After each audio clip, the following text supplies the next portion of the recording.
So what was it like being in Minneapolis when the George Floyd shit really starts kicking off? It was intense, man.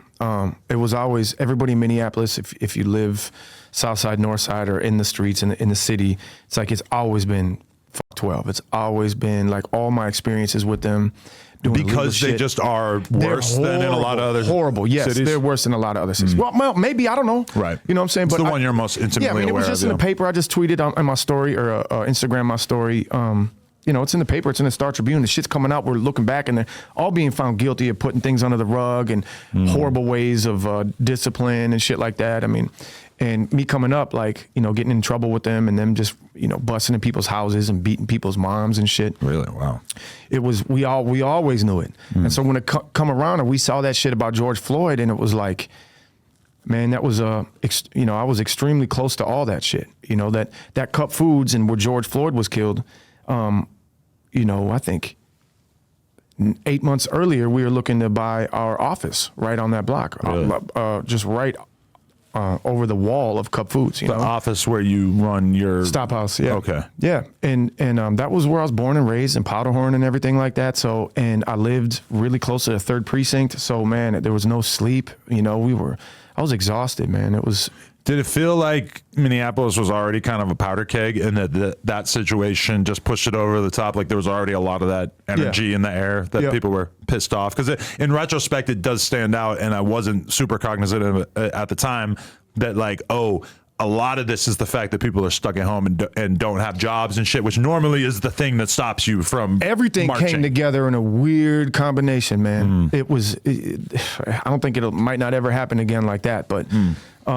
The police union leader was a fucking scumbag, racist, like neo-Nazi motherfucker. And really? He's running the union tight as hell.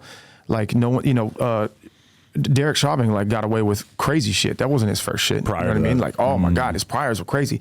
Those are coming up now in lawsuits and everything, you know? Really? Like, yeah, nah, like everyone knows if you're in the city, like nah, no one was like, this is cool, this is fair. You know, so when it happened, it was a wrap. Yeah. Right. So what do you do in that situation? Like, how did you embrace it? Or, you know, you said that I lived really close. You were all up in it, right? Really close. Yeah. I was like the first residential block. The other block was like the Targets and the, you know, all that shit that was getting raided and everything like that. So it was like you would see when it was happening, if you were a bank robber or had any experience, oh shit, look at what's popping off. If you were a white supremacist, have any experience, let's go there. You know what I'm saying? And I remember people, there was footage of people like starting fires at like the AutoZone and shit like that. We look back and it's been confirmed. They've been convicted. it was white supremacists. That's just crazy because I remember seeing people say like, oh, these guys are secret, you know, Republican white supremacists, et cetera. And I remember thinking like, yeah, maybe, but no, probably not. And then to see that really get confirmed is fucking wild. I was in the streets.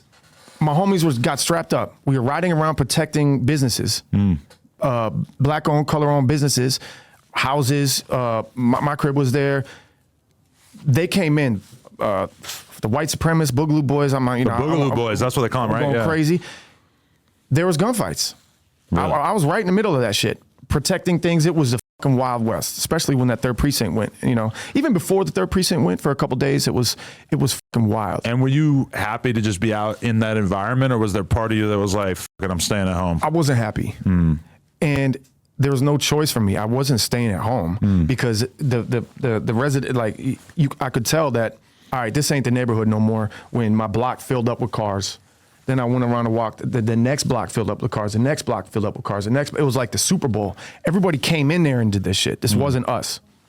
You know, so I was just watching people I got videos just chilling. I was on the porch of my crib trying to protect it.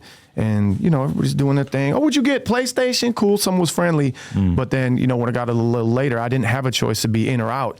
Like I had to leave in the middle of the night because the house next to me was on fire. There was charcoal there, like that big apartment complex, 7-story apartment complex that went up in flames.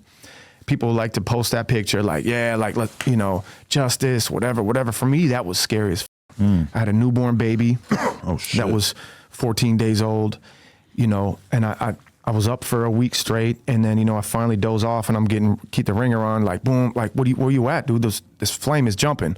It's, you know, it's on the news, it's over your shit. So I'm like, I got to take a couple things that matter and leave because my house was filling up with smoke. That's how fucking close I was to this shit. You know, I had no choice. Damn.